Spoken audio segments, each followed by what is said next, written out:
前回の動画で入国禁止になったということをお伝えしましたが、今回は私のブログ、小雪ブログから入国禁止の原因となった不備公開についてお伝えします。このブログのリンクは概要欄に貼っておきますので、よかったらご覧ください。これは2022年3月上旬時点での個人の経験を載せております。詳しくはご自身でもお調べください。責任等は取りかねますので、ご参考程度にご視聴ください。こちらが厚生労働省のホームページからダウンロードできる日本の陰性証明書です。こういうフォーマットになっています。検査方法などが詳しく書かれています。また、検体採取方法についても書かれています。これは2022年3月上旬の内容です。このホームページに所定のフォーマットを使用しない場合は、任意のフォーマットを使用することも可能だが、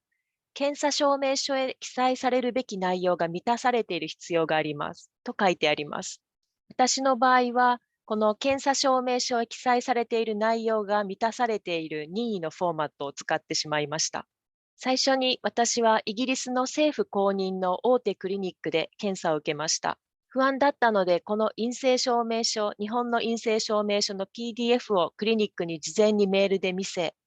日本の陰性証明書に適用しているのか確認しました。クリニックは大丈夫、その旨は了解したが、念のため PCR 検査当日もこの旨をクリニックで述べるようにと返事をくれました。それで私はこの旨を伝えるだけではなんだか不安だったので、実際に陰性証明書をプリントアウトし、クリニックでそれを見せ、テストをしてくれる人が一つ一つの項目に目の前でチェックを入れて、心配ないわと明るく言ってくれて、すっかり安心していました。PCR 検査を受けた翌日には陰性証明書がメールの PDF ファイルで添付されて届き、無事陰性でした。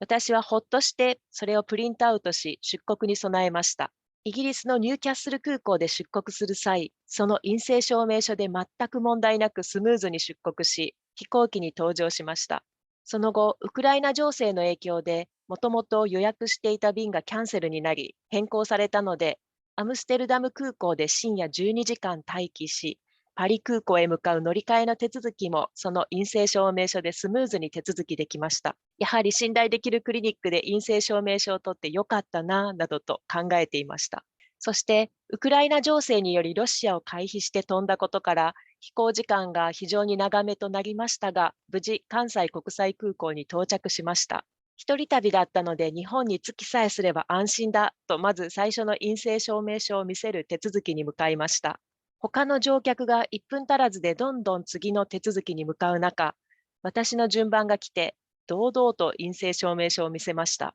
ところが、係員の人は何度もチェックし、スマホで何か調べたりして、数分経っても私の手続きだけ終わりません。そして言われたのが、この1枚だけですか？はい。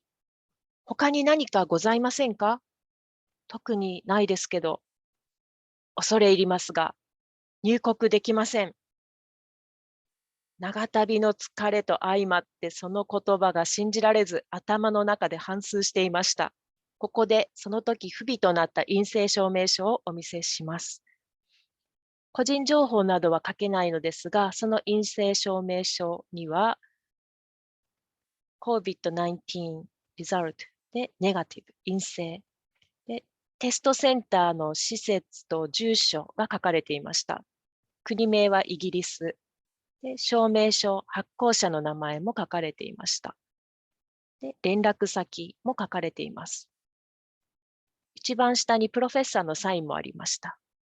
素人目には完璧だと思ったし、クリニックの人も大丈夫と言っていたので、安心しておりましたが、何が足りなかったのか。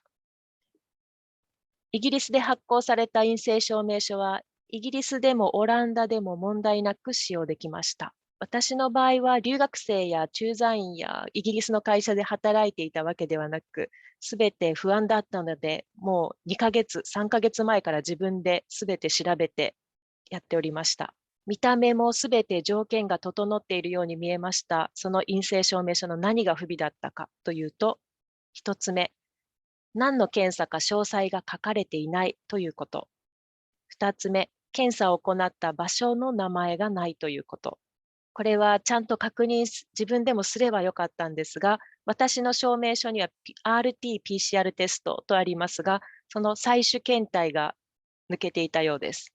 採取検体はここにある通りです。私の場合は PCR テストを受けたクリニック名は書かれてありましたが、その検査を行った機関の名前が抜けていたようです。PCR テストを受けたクリニックはニューキャッスル、そしてその検査を行って結果を出した機関はグラスコーだったようで、そのグラスコーの名前が抜けていました。私の場合は結局クリニックにメールで必死に交渉を依頼して、日本の陰性証明書のフォーマットで2、3時間後に再発行してもらえ、無事入国できましたが、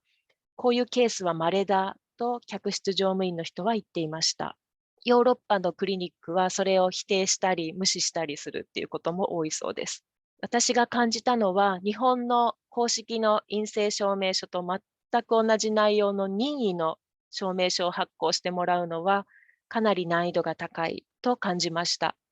英語で書かれていますし、素人目には全て揃っているように見えましたが、細かいところで一つでも抜けていると、入国禁止と言われることもあります。クリニックの人などにいろいろ大丈夫だなどと言われましたけれども、経験としては、日本の公式の陰性証明書に